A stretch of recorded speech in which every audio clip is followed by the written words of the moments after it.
Flight numbers. Have you ever wondered what's behind that little number attached to your ticket before you get on a plane? Every flight has one, but what do they mean? Do we even give it a second thought? No. In general, it all seems pretty trivial to the average Joe. But there are some flights that do seem to stick with some of us. TWA Flight 800, United 93, MH370, Volé Flight 180. If you know, you know. But there's one flight number that seems to keep taking off despite its record of never landing. Are these air disasters, linked together by a string of numbers, just a coincidence? Or is it something more? Tonight, we're taking a one-way trip to Bizarro World as we explore the curse of Flight 191.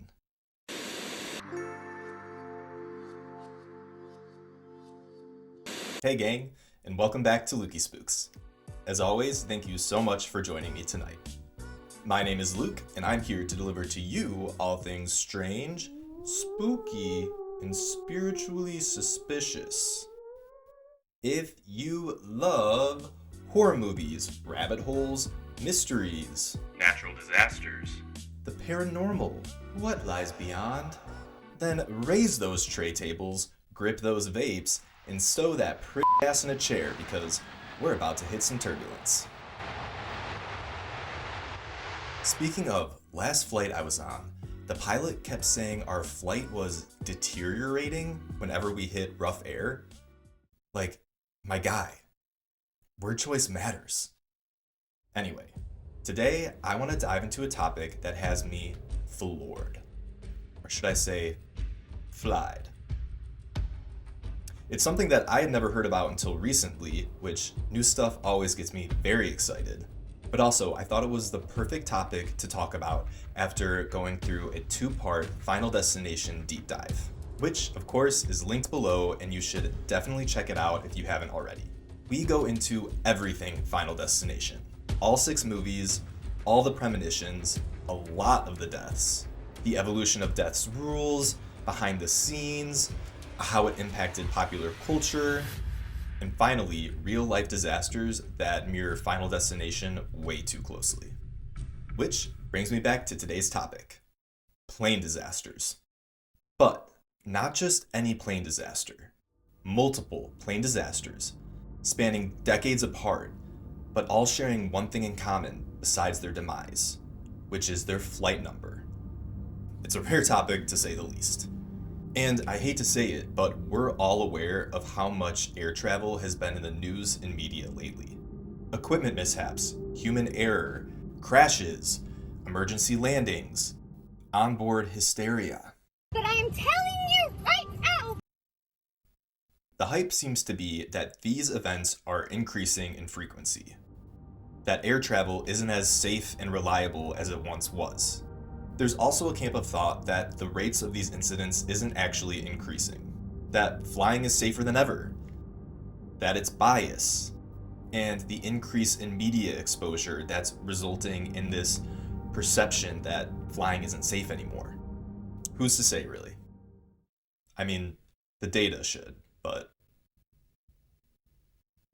I did talk to a flight attendant friend recently, and while discussing the topic, she gave me one of those...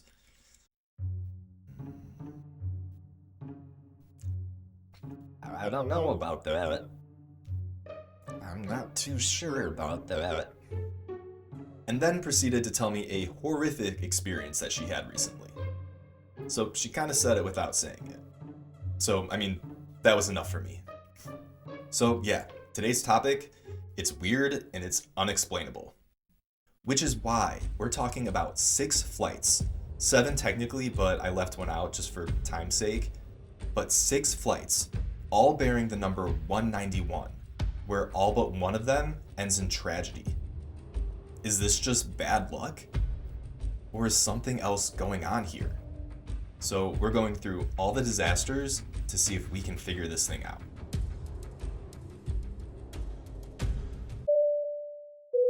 Now, real quick, I wanted to touch briefly on something I mentioned at the beginning. What's behind a flight number? And also, just an obvious or not obvious note, I'm not a pilot, this is just the information I got off the internet. So when it comes to flight numbers, there are a few standardized rules. Flights at the same time can't use the same numbers, the numbers can't exceed 4 digits, north and eastbound flights are usually even numbers, south and westbound flights are usually odd numbers, longer and more lucrative flights are shorter and lower numbers, and regional flights are usually longer and higher numbers.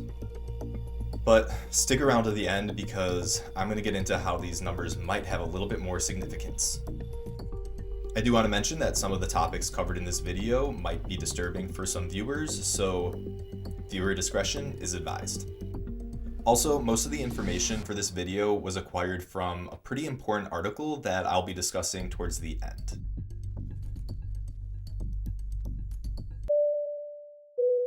For most people in the know, and I'm not including myself here, but when you reference Flight 191, the first things that usually come to mind are American Airlines and Delta Flights 191 because they were so huge and disastrous.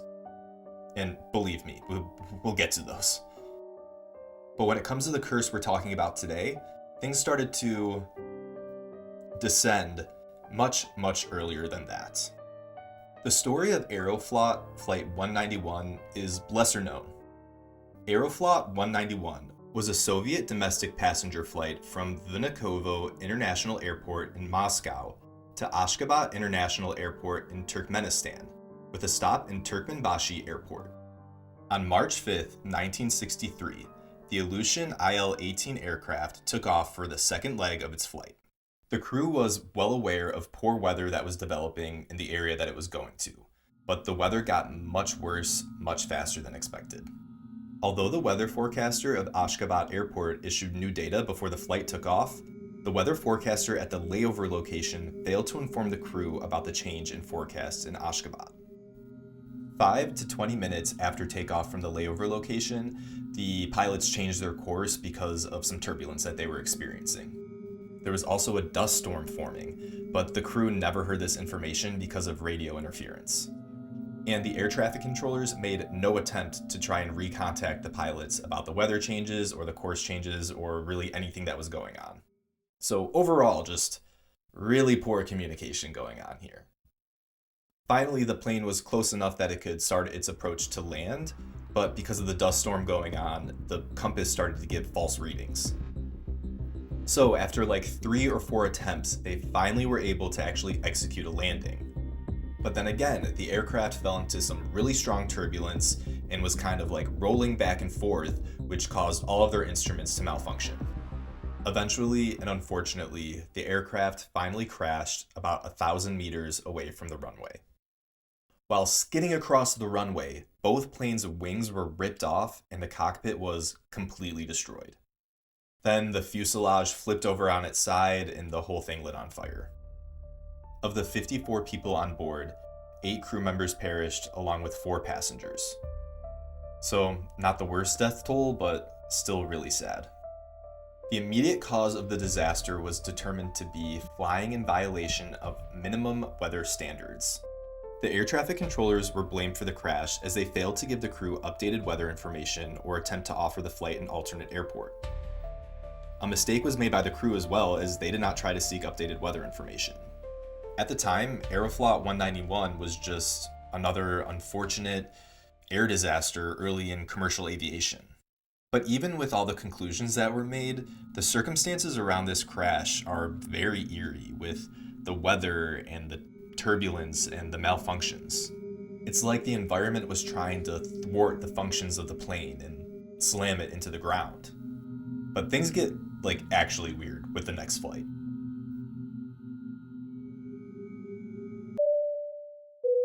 Prin Air Flight 191. That's right, there was still another 191 disaster before American Airlines. So Prin Air was the flag carrier airline for Puerto Rico and operated flights all around the island and beyond. On the night of June 24th, 1972, the Prin Air de Havilland Tehran was carrying passengers between Luis Muñoz Marin International Airport in San Juan to Mercedita Airport in Ponce on the south end of the island. The flight was under the command of 28-year-old Donald Price, who was known to be a very experienced pilot. Now, this Prin Air Flight 191 was known to be tardy, and because it arrived to the airport so late, the control tower at Mercedita was closed, which meant the pilots basically had to just rely on themselves to land the plane. This is super safe. As the pilots were approaching the airport to land, they were startled and in awe of what they saw in front of them. Amongst the heavy fog that was reported that night, the pilots were certain that they saw a vehicle on the runway that was definitely not supposed to be there. The pilots attempted to force the plane up to execute a missed approach landing and go around, but they ended up stalling the aircraft right above the runway. They were so close to landing, but with that stall, the plane just plummeted and crashed into the runway. 5 of the 20 people on board, including 2 crew members, perished. The NTSB, or the National Transportation Safety Board, initially did rule that there was indeed an unauthorized vehicle on the runway at the time of this crash, which caused the pilots to do what they did. And there were also other eyewitness accounts that said that there were lights seen on the runway at the time of the accident, and also afterwards there was this vehicle kind of lurking in the area with the driver looking suspicious. But 3 years later, the NTSB reopened this investigation because it was revealed that this person that they thought had been at the airport at the time had actually left the airport 15 minutes earlier than the crash. Why they didn't figure this out initially, couldn't tell you. But in the end, their reopened investigation was unable to conclude what these pilots saw and why they tried to abort the landing. Very strange. Maybe there is a bit of supernatural going on that we just don't understand. That's spooky AF.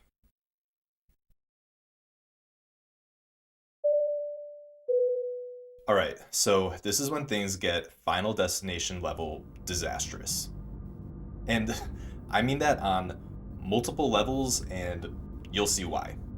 American Airlines Flight 191 took off on May 25th, 1979, and was scheduled to fly from Chicago O'Hare to LAX. The DC-10 started its taxi and then took off shortly after.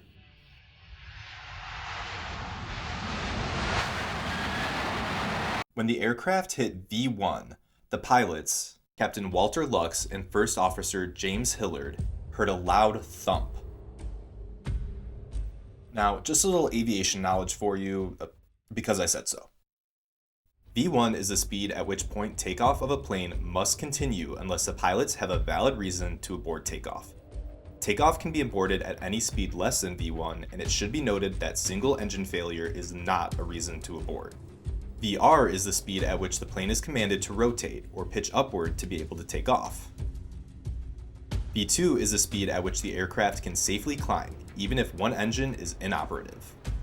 So the plane had already hit V1 by the time the pilots heard this thump, aka they have to take off. In the cockpit, the pilots scanned their instruments to see what the f is going on. They see that the number 1 engine on the left side had failed. They also noted that the hydraulic pressure in system number 1, which is powered by the number 1 engine, had also failed. Okay. Fantastic. The pilots were able to get the plane up to a height of 325 feet, and then they followed standard single-engine failure procedure. Because as far as they knew, that's what was going on. And this procedure called for a reduction in speed. But in reality, something much more dire was actually occurring. And those in the cabin and on the ground were experiencing something much more terrifying. That thump that the pilots heard, that wasn't the number 1 engine failing. No. It was the number 1 engine completely separating from the aircraft. And these pilots had absolutely no idea. But the passengers on the left side of the cabin and those few people watching on the ground, they did. The engine flipped over the top of the wing, which it's designed to do in these instances, tearing off its pylon assembly and a 3-foot section of the leading edge of the wing along with it. So going back to the pilots doing standard procedure and reducing their speed. What they hadn't realized is that the slats on the left wing, and those allow the plane to stay airborne during takeoff, well, those had retracted due to the failing hydraulic system. So when the pilots slowed down, the plane was unable to maintain lift.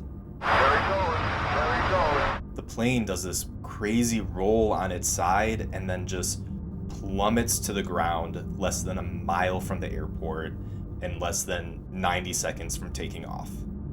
None of the 271 people on board survived the high-speed crash. It became a surrealistic picture. Debris and human carnage was everywhere. The plane was obviously carrying a full load of fuel, 21,000 gallons worth. So everything and everyone was just obliterated from this explosion. 2 people on the ground near the impact site perished, and another 2 were severely burned. The plane slammed into the ground, quite a considerable force. There was no survival consideration there. No one was going to survive that accident. Yeah, so the carnage from this crash was just immense, as you can see. The search for survivors can begin. But as you walked the scene, it was pretty obvious pretty quickly that there were no survivors. It was very, very frustrating to realize that no matter what your training was, there was nobody there that you could help. All 271 people on board. And in the photo with all those little yellow areas, those are all tarps covering human remains. And American Airlines Flight 191 remains the deadliest single aircraft disaster in the US. Through their investigation, the NTSB determined that improper maintenance practiced by American Airlines resulted in a small crack between the pylon that adheres the engine to the wing.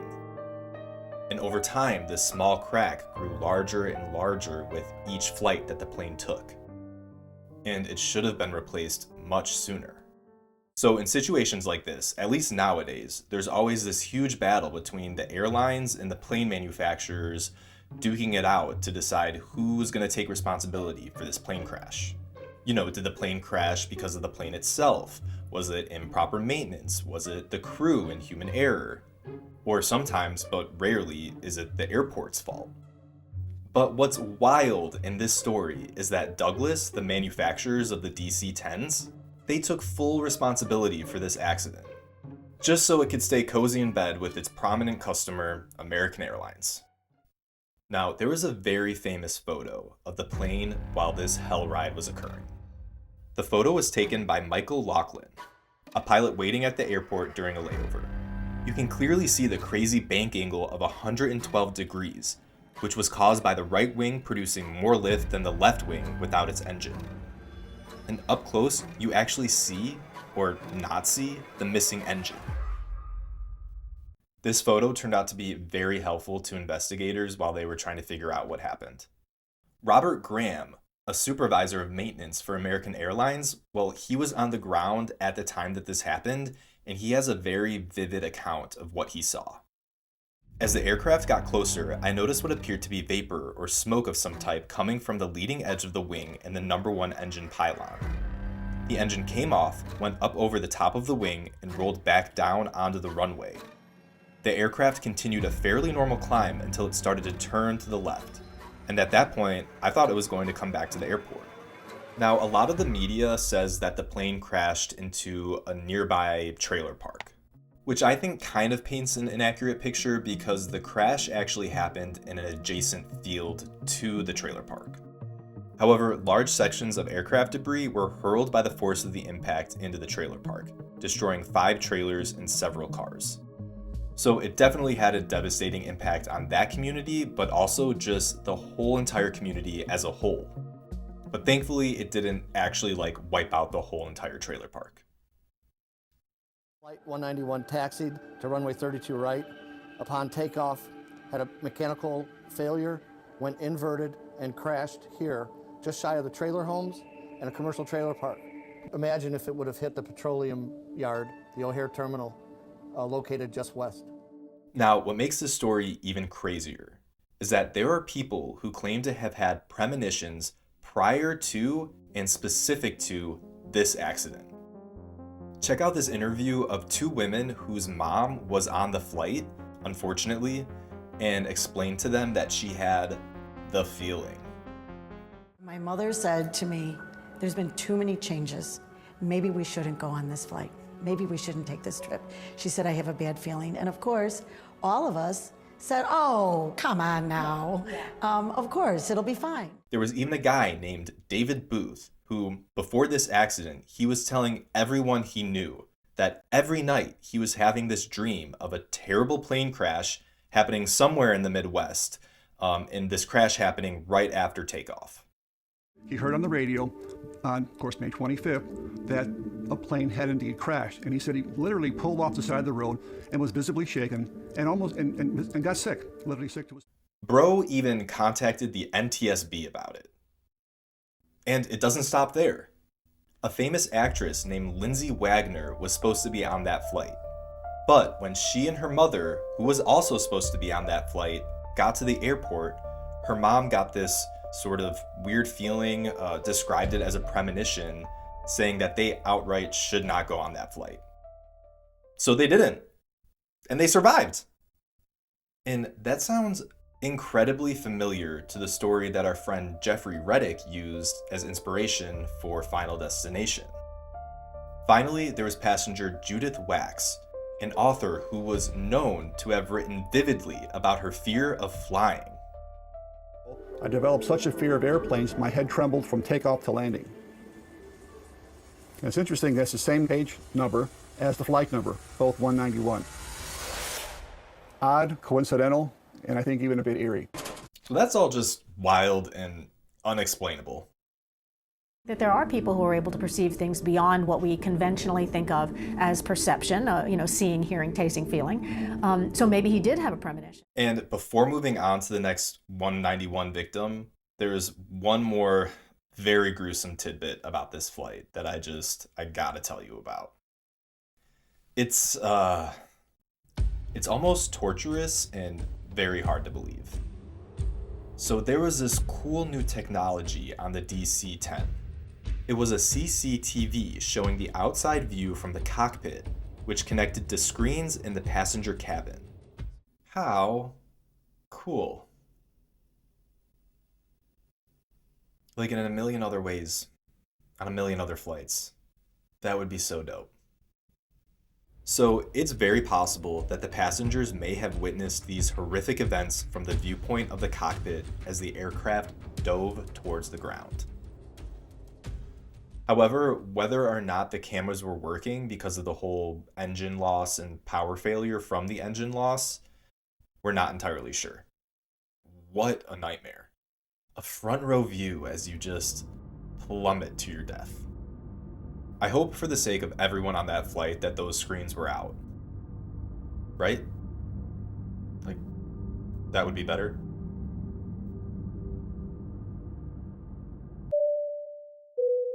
This one is also a doozy. In 1985, 6 years after the American Airlines crash, Delta Flight 191 took off from Fort Lauderdale to LAX with a stop in Dallas. It was a Lockheed L-1011 TriStar aircraft with an experienced flight crew. In command of Delta 191 was 57-year-old Captain Edward Michael, aka Ted, Connors Jr., who had been a Delta employee since 1954. Crews who had flown with Connors described him as a meticulous pilot who strictly adhered to company policies.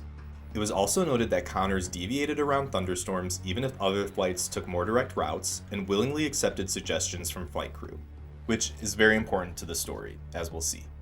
42-year-old First Officer Rudolph, or Rudy Price Jr., had been a Delta employee since 1970. Delta captains who had flown with Price described him as an above-average first officer who possessed excellent knowledge of the TriStar. Heavy storms began to develop in the Dallas area as the plane began its descent.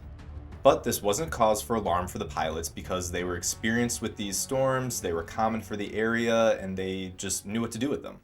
Also, the crew was aware of these storms before takeoff, and during the flight, they had requested and executed multiple reroutes in order to have the safest flight. As they approached for landing, Connors radioed the tower and said, "Tower, Delta 191 Heavy, out here in the rain. Feels good." The tower advised the captain that the wind was blowing up to 5 knots with gusts up to 15 knots, which the captain acknowledged and was clear to land. Just a few moments later, things would drastically change. The terrifying final moments of Delta Flight 191 were captured on the recovered cockpit voice recorder. And a warning, this is pretty disturbing.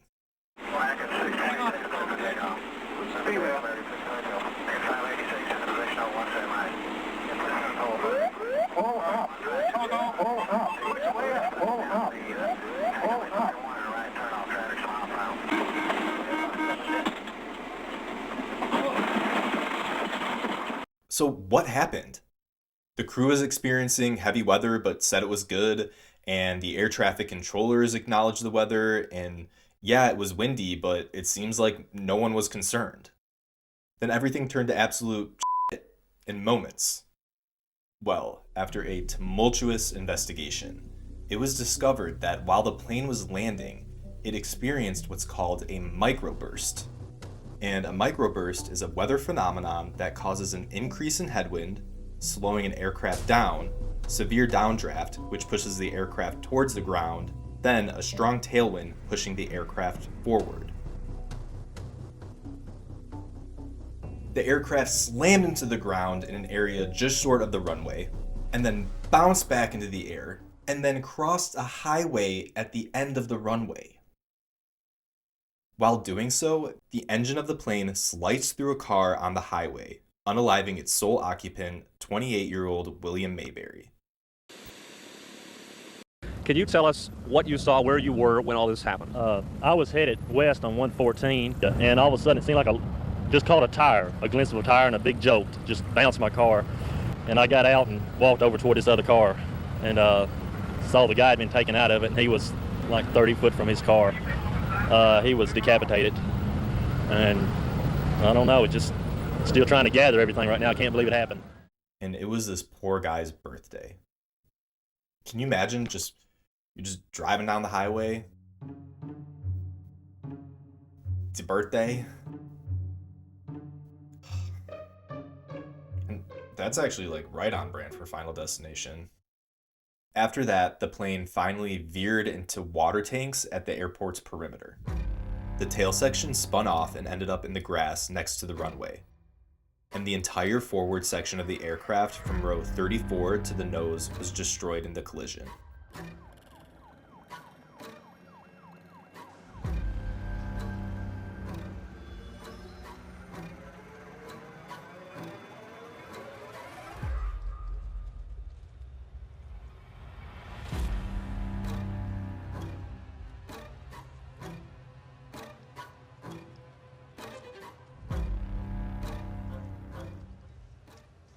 In total, 136 of the 163 people on board perished in this tragedy. The stormy weather in the area gave investigators their first clue into what happened. Using radar images from the time of the crash, they were able to see that at the moment that the airplane began its final descent, they passed through a severe thunderstorm with strong varying winds, creating rough wind shear conditions. This created the strong microburst conditions that caused the flight to lose lift and slam into the ground. But a lot was learned after this crash. Shortly after, NASA had begun research on technology to detect wind shear and microburst, and in 1994, the first wind shear detection device was installed on aircraft and made mandatory by the FAA. Most of the survivors of this Flight 191 were located in the rear of the plane, which broke free from the main fuselage when the aircraft hit the water tanks. Survivors have very gruesome and visceral stories to tell about their experience. Gil Green was a 21-year-old Florida State University student, and his story is just f***ing bats. This is what he remembered. I felt the plane split under my feet. It split right under my feet and over my head. Passengers in my row had to make a split-second decision. Stay in their seats and be incinerated, or jump out while the plane was moving and try to flee the flames. I decided, if I'm going to go, let me go sitting in my seat. I saw some passengers unbuckle their seatbelts and try to jump away from the inferno. Each was sucked out of the plane and killed. One by one, the remaining passengers in my row, all soaked in jet fuel, lit up like torches. Gil watched as the fire rushed towards him and it burned his side. He prayed, and then he got lucky. Because of the storm, rain poured in on top of him and doused his body and put out the flames. The image of that scenario is just bone-chilling. One of the flight attendants, Wendy Robinson Fernsell, she also survived and was able to tell her experience. The plane exploded. I remember seeing a fireball come down that aisle. And I thought, if I'm gonna burn to death, I don't wanna know. Looking over to the left of the plane, there was an opening. It wasn't an exit at all. It was just, the plane had opened up. That was the opening. And then I used the last row of seats in D-zone and walked down it, literally walked away without a scratch on the outside. And oddly enough, there was another survivor, a 12-year-old kid named Richard Laver, who had a premonition about this crash. So before this flight, Richard, he just knew something was going to happen. He told his parents and they brushed it off every time, and they were like, don't worry, the chances of that happening are so small. Like, just get on the plane, things are going to be fine. And while approaching Dallas, he's looking out the window and he sees these crazy storms forming outside. And that's when he just had this feeling, or this voice just told him to unbuckle his seatbelt. And then the crash happened. Everybody in my aisle died, as did almost everyone else on the plane. But I flew out through the explosion and landed in a nearby field, whipped by 70-mile-per-hour winds. Golf ball-sized hail was hitting me. My face had been burned. I couldn't move or speak. I couldn't yell for help. I later learned that I was ejected from the plane at almost 300 miles per hour. 50 yards through the air. Crazy. Another really bizarre, really tragic air disaster with a very rare cause and a premonition to boot.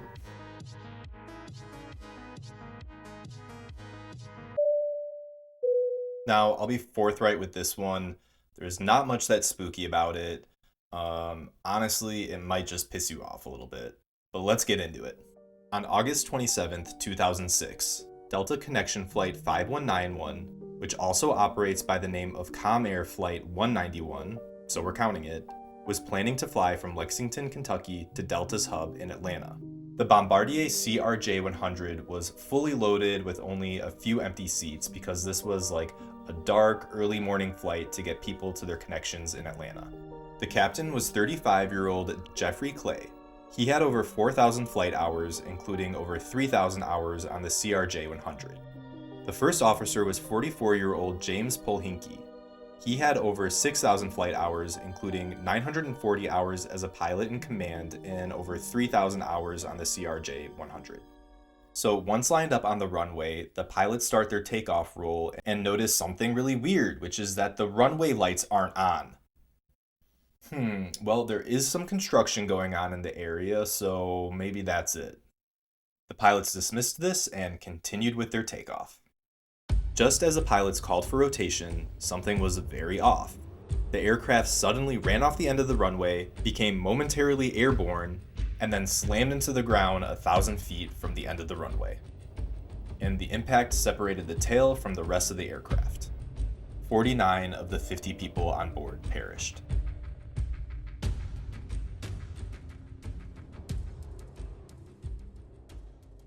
As the day was illuminated by the rising Kentucky sun, the cause of this accident became very obvious. Comair Flight 191 had taken off from the wrong runway. See, Lexington, a small airport, which I've been to, has only 2 runways.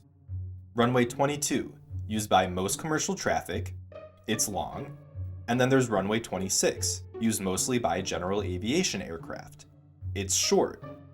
The pilots had accidentally taxied onto the significantly shorter runway 26. So, obviously, because of the shorter runway, the aircraft did not have enough space to take off. The NTSB was able to determine that the cause of the crash was clearly due to pilot error. There was unnecessary talk going on between the pilots prior to takeoff, meaning that they had violated the sterile cockpit procedure, which is a big no-no. The sterile cockpit rule is very important. It's an aviation regulation established by the FAA in 1981 that requires flight crews to restrict all activities and conversations to those necessary for the safe operation of the aircraft during critical phases of flight. So like no chit-chat about your dinner plans, your pickleball game, or your marriage issues. Eyes on the runway.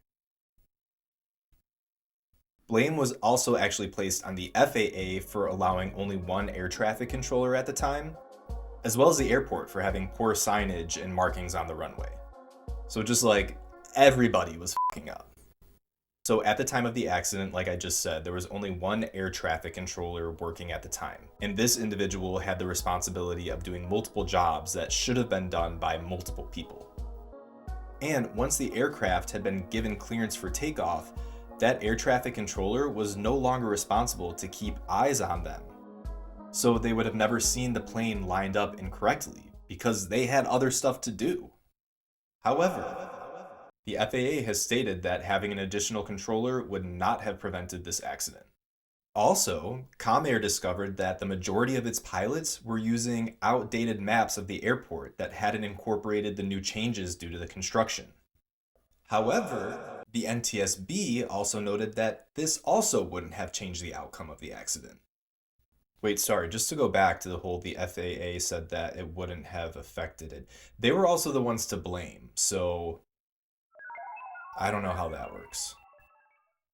So like basically if these pilots had just been paying a little bit better attention, none of this would have happened and none of those factors would have mattered. In fact, in July of 2007, a Comair flying instructor said that he would have failed both of these pilots for violating the sterile cockpit rule.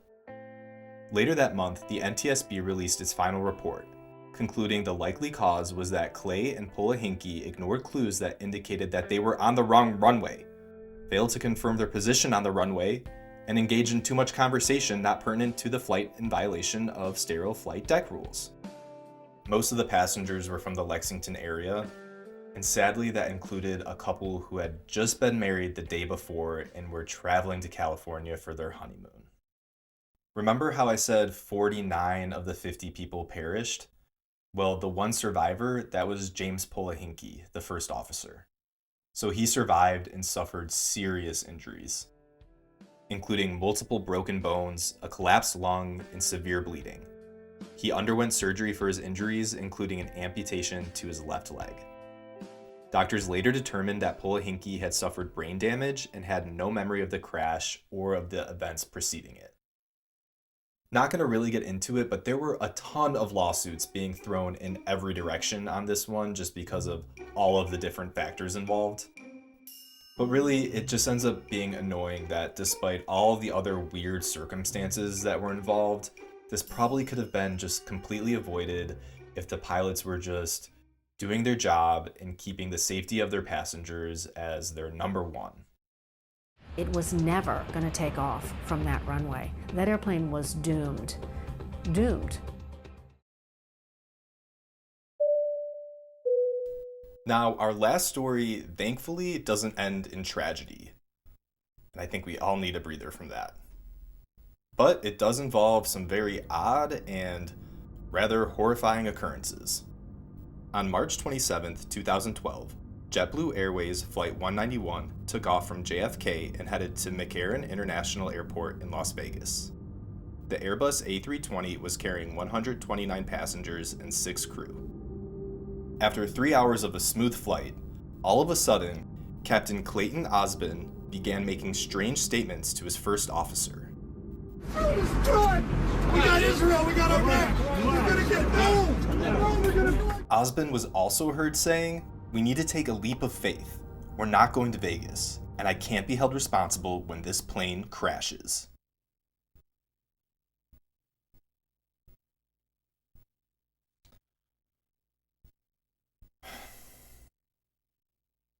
Osbin was sweating profusely and just acting belligerent and yelling about repenting for sins and religion and terrorism. The first officer, Jason Dowd, recognized the danger that he and all the passengers were in due to the captain's erratic behavior. But before Dowd could actually take any action, Osmond jumped out of his seat and took off towards the passenger cabin.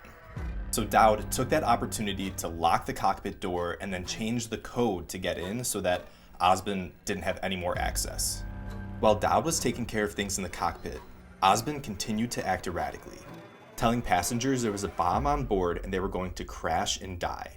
Passengers had to physically restrain him until they were able to land. Thankfully, there was also an off-duty JetBlue pilot that was flying as a passenger, and he joined Dowd in the cockpit and helped land the plane safely at Rick Husband Amarillo International Airport in Amarillo, Texas. It was found that Osmond allegedly had a mental breakdown. A breakdown brought on by a lack of sleep and a partial brain seizure. No criminal charges were brought against him as he was found incompetent to stand trial. But bro was banned from flying indefinitely. Ironically enough, Osmond sued JetBlue for $14 million for allowing him to fly even though he was unfit to do so. And the lawsuit was settled for an undisclosed amount. Why didn't you know I had this invisible disease? Just kidding, I know it's deeper than that. And it is, because this incident forced the aviation industry to take the mental health of pilots much more seriously. The mental health issue became prominent again following Alaska Airlines Flight 2059 in 2023, when an off-duty pilot attempted to shut down the engines of an Embraer E-175. According to the accused, Joseph Emerson, he was self-medicating with magic mushrooms and said pilots aren't as forthcoming as we otherwise should be when it comes to seeking help.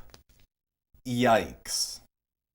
Flying a plane on mushrooms is no good.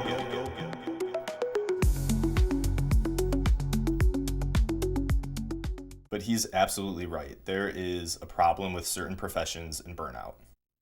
Take it from someone who knows. Also, just thank God for people like Jason Dowd taking action in the middle of chaos and saving lives. Well done. But still, this story is so weird and terrifying. Even if the pilot did have a strange neurological issue, it's like, why now? Why did it happen on this flight? What triggers that? Let's see if we can actually answer any of these questions. You could argue on both sides. You know, is this a curse of Flight 191, or are these just aviation events that would happen regardless of the flight numbers?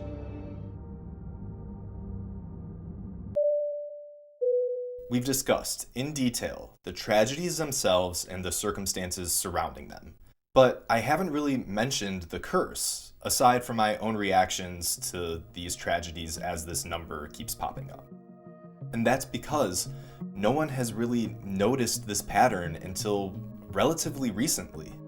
And of course, naturally, this pattern wouldn't become salient after 2 small international plane crashes, or maybe even after the first 2 larger ones.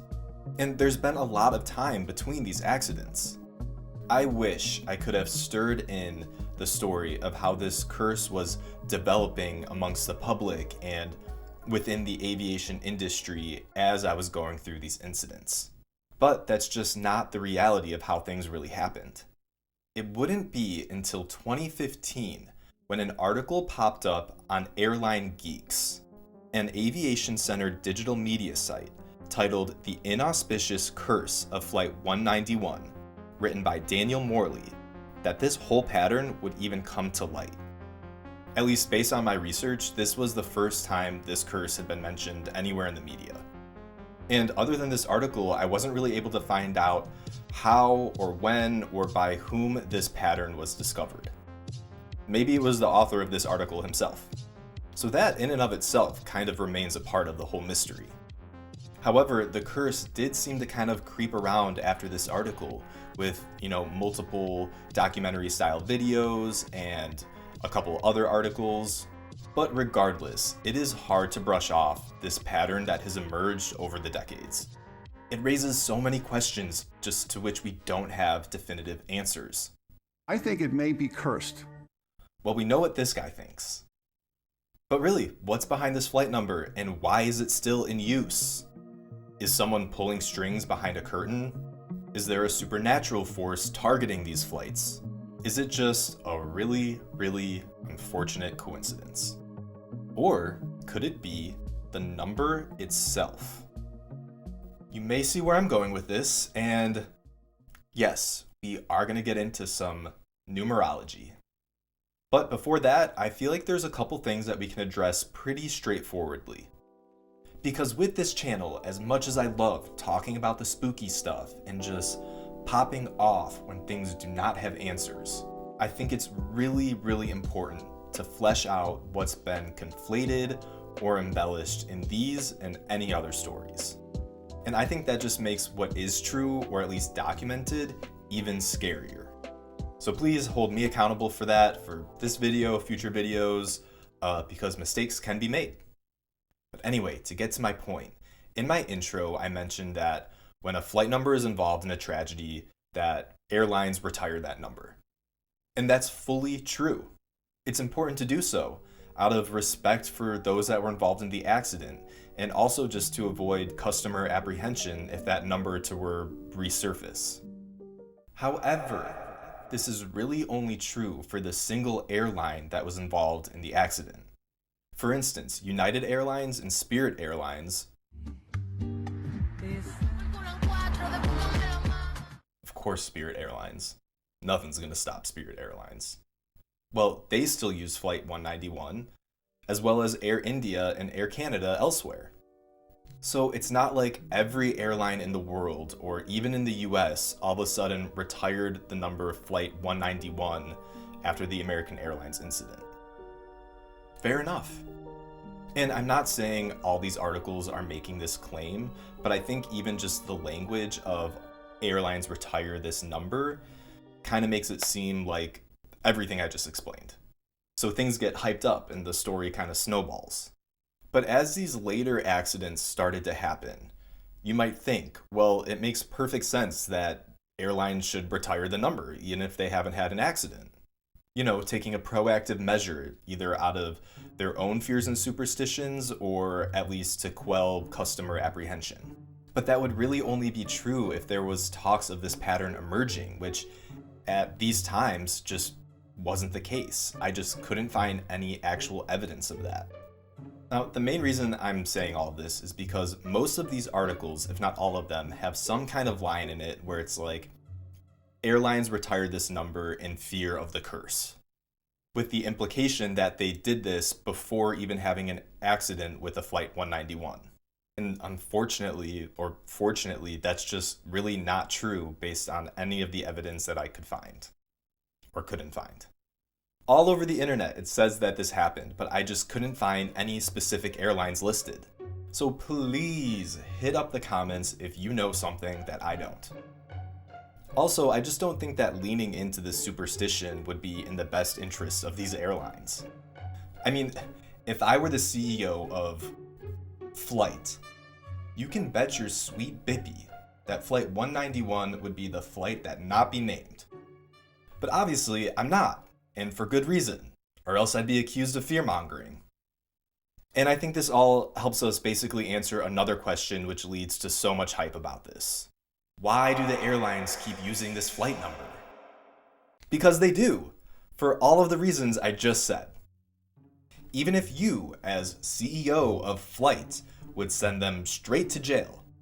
Right to jail, right away. Most airlines haven't had an accident with this number.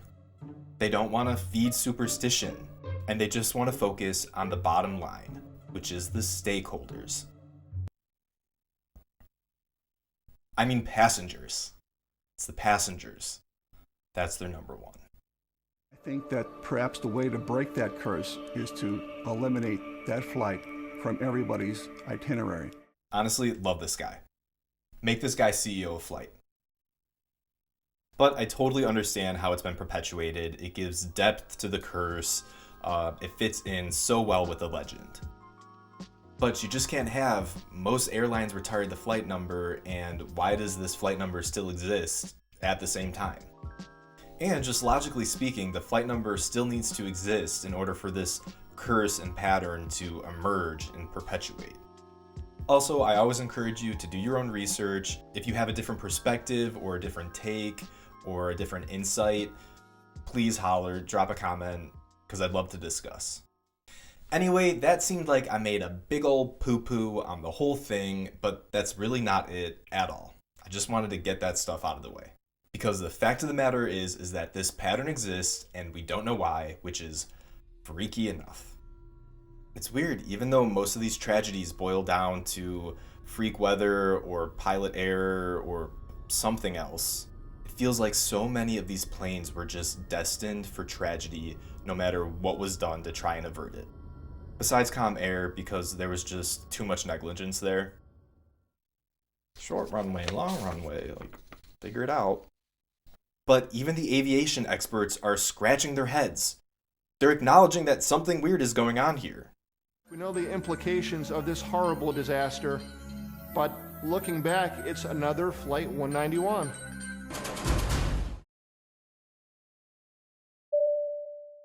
Now, since this whole controversy revolves around a number, 191, if you're just tuning in, it would be remiss of me if we didn't get into a little bit of numerology, just to see if it can help us explain what is going on here.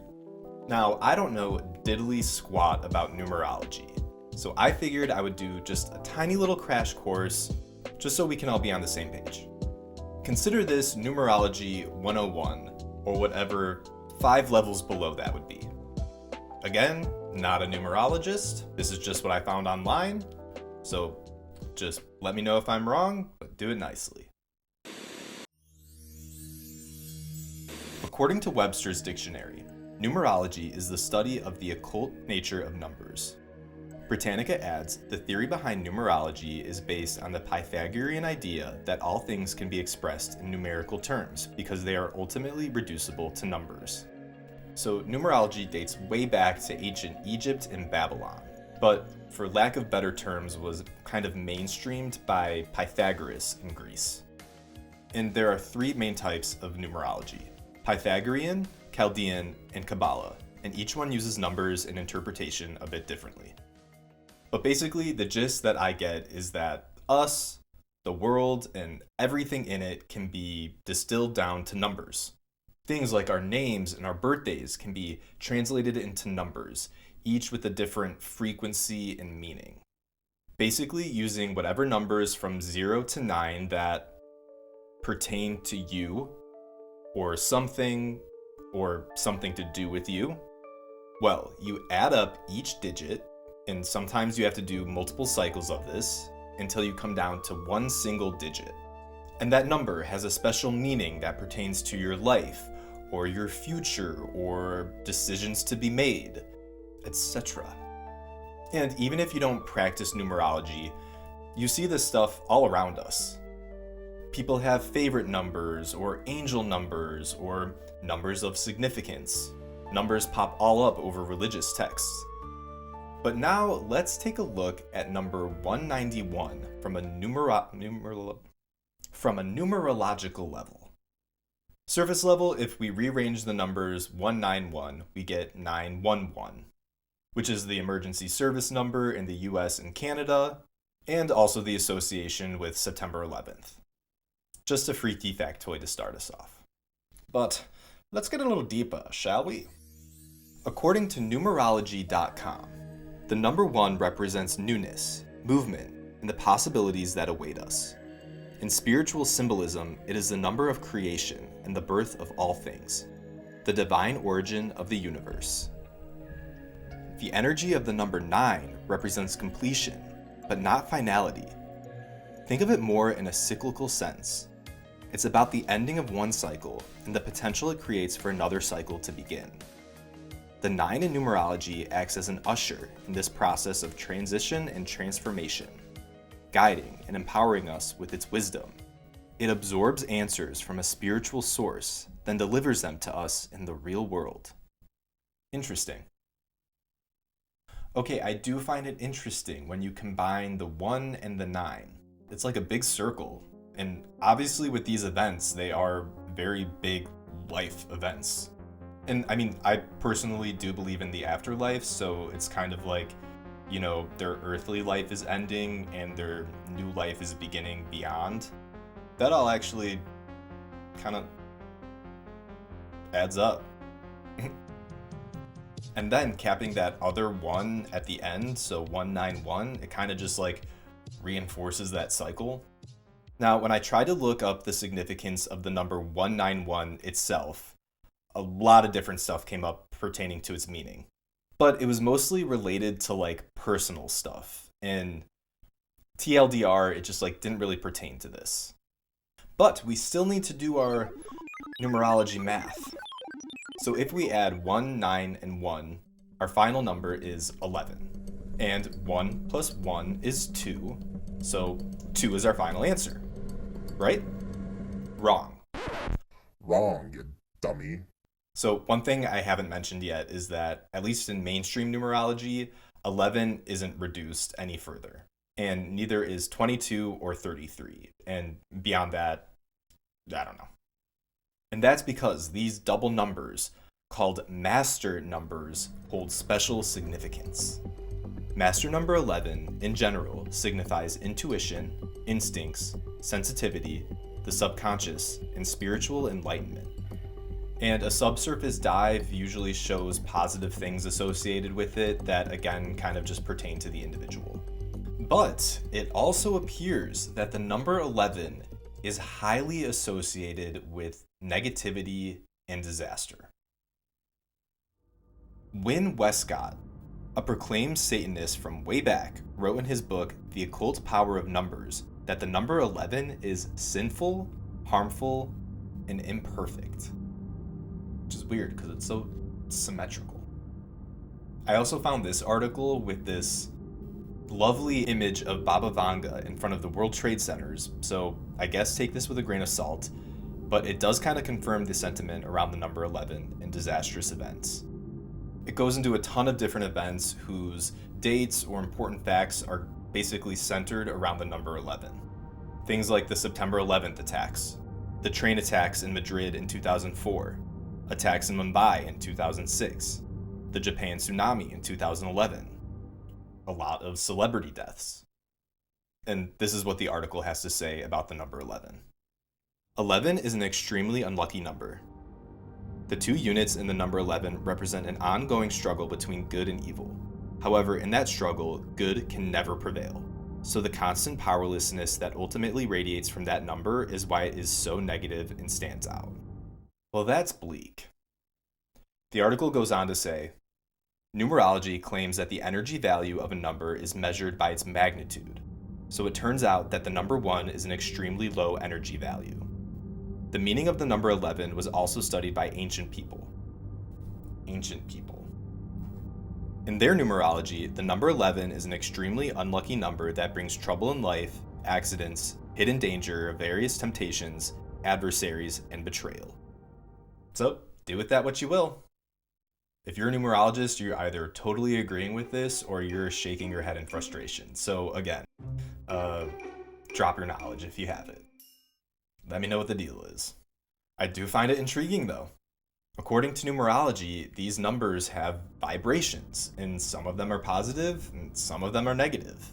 So if the number 191 just has these innate negative vibes, literally, then maybe these accidents really are just a manifestation of being physically, metaphysically attached to these flights. It's one thing to have tunnel vision about the number 191 being associated with air disasters, but it's a whole nother thing when you consider these tragedies alongside all the other events that have something to do with the number 11.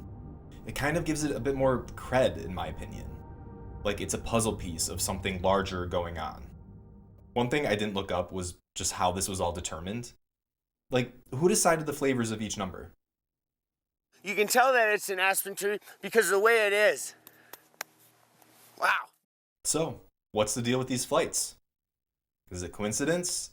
Is it intentional? Is it supernatural? Or is it just numbers?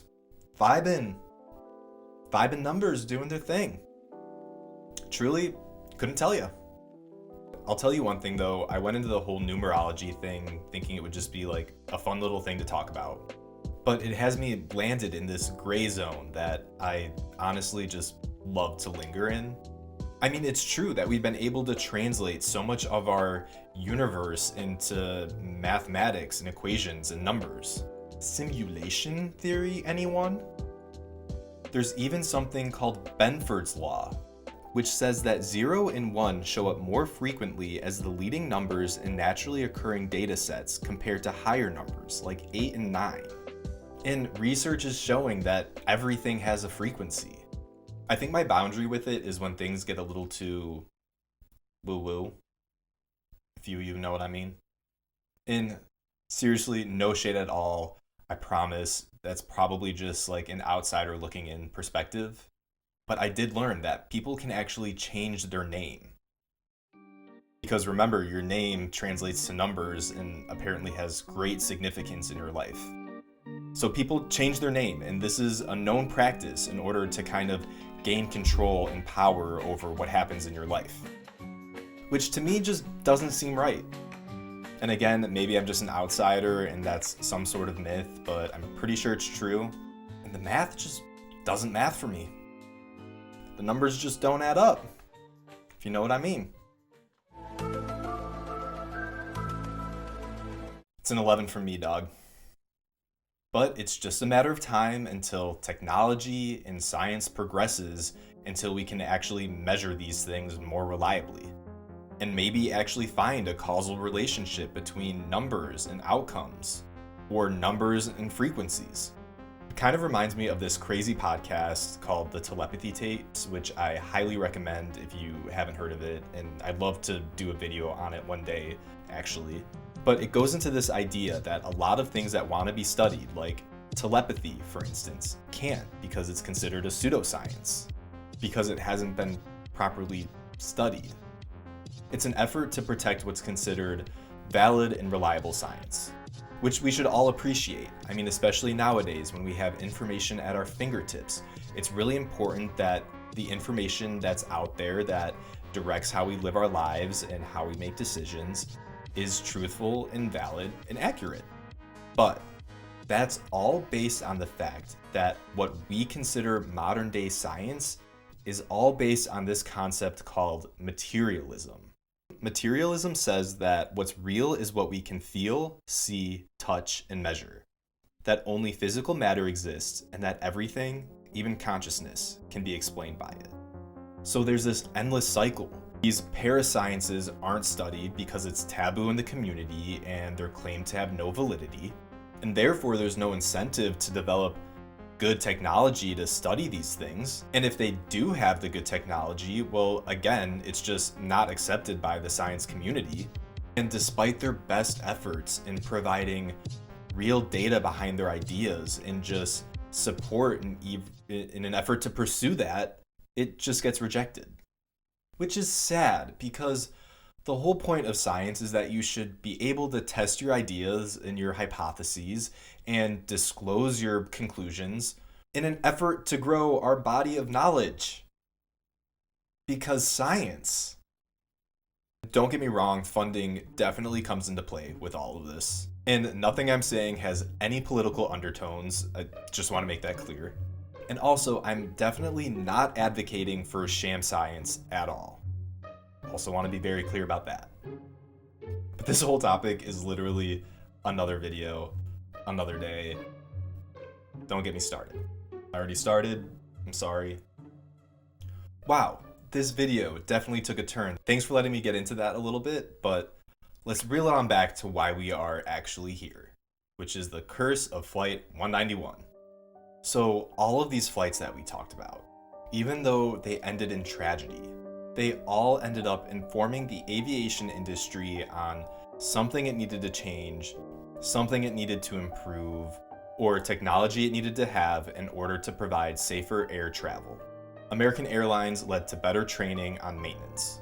Delta brought microbursts onto the radar, literally, and forced every plane to implement new technology to detect certain weather patterns. Calm Air led to enforcement of appropriate work conditions and the sterile cockpit rule. The wild JetBlue experience highlighted the importance of pilots' mental health. And while we wish none of these people lost their lives or experienced what they did, I am incredibly grateful for all the advancements in aviation safety that have resulted, regardless of recent news headlines. What any of those Flight 191s did, and many, many other accidents and near accidents, is teach all about the ways in which aviation can go wrong. The machine, the human, the technology, the system. And who knows if we'll ever get an answer to what's going on with Flight 191 or these other disasters with number 11, and if its legacy will continue.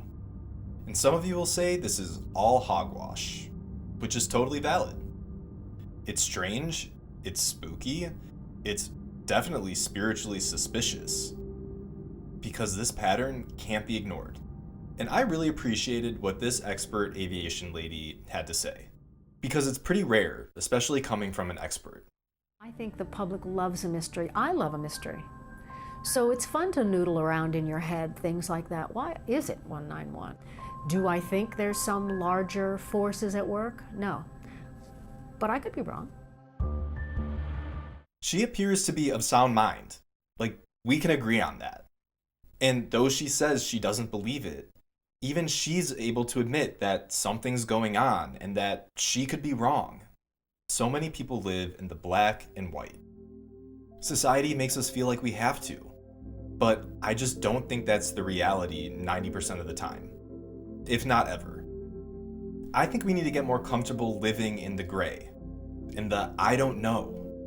It's where we ask questions and explore and learn and change our minds and opinions when we discover new things, which is great. Personally, I believe in having a firm foundation in something, or it's too easy to get swept away. But again, that's totally my opinion, and to each their own. But yeah, for the most part, it's okay to think one thing one day and then change your mind because it's a different day, or because you learned something new, or you were misinformed, or you experienced something, or just saying, "Fuck, I don't know." That's not apathy. That's just being quite human. And it opens so much room for discussion. In the end, my job is not to tell you whether the curse of Flight 191 is real or not. My job is to dig up the truth, dust off the cobwebs, and lay it all out in front of you like it's a haunted puzzle. And that's something I will continue to try to do. Well, my traveling companions, I truly hope you enjoyed today's trip. Thanks again for joining me, especially if you stayed till the very end. It is beyond this world appreciated. I think the craziest part for me was that the two accidents, the biggest ones, had so many premonitions attached to them. I really wasn't expecting that. I went into this wanting to have some kind of connection with Final Destination, but I did not think that it would align so strongly. Also, the JetBlue experience, it's the most recent, and like, even though it didn't end in tragedy, it was like the curse was trying to resurface itself again. Oh, and the Prin Air Phantom vehicle on the runway. It's just too on brand for the whole damn thing. But I would love to hear what you think about all of this. Have you ever traveled on a Flight 191? Would you travel on a Flight 191? What do you think about the numerology? Are you a numerologist, and can you solve this mystery for us? What other spooky-ish should I talk about? Do you have any kind and helpful suggestions for improvements? Comment below because I would love to talk to you. Anyway, I can assure you that I will do everything in my power to avoid a Flight 191. Because even now, Flight 191 is still in rotation, still boarding, still flying. The only question is, which one won't land next? I'm not afraid of flying. I would get on any flight number, but I have to say, if there was a Flight 191, I probably would have to stop and think for a few seconds. See, this guy knows what's up. Well, That's all, folks. Thanks again. Like, comment, subscribe. Stay away from Flight 191 at all costs. And as always, stay safe, stay spooky.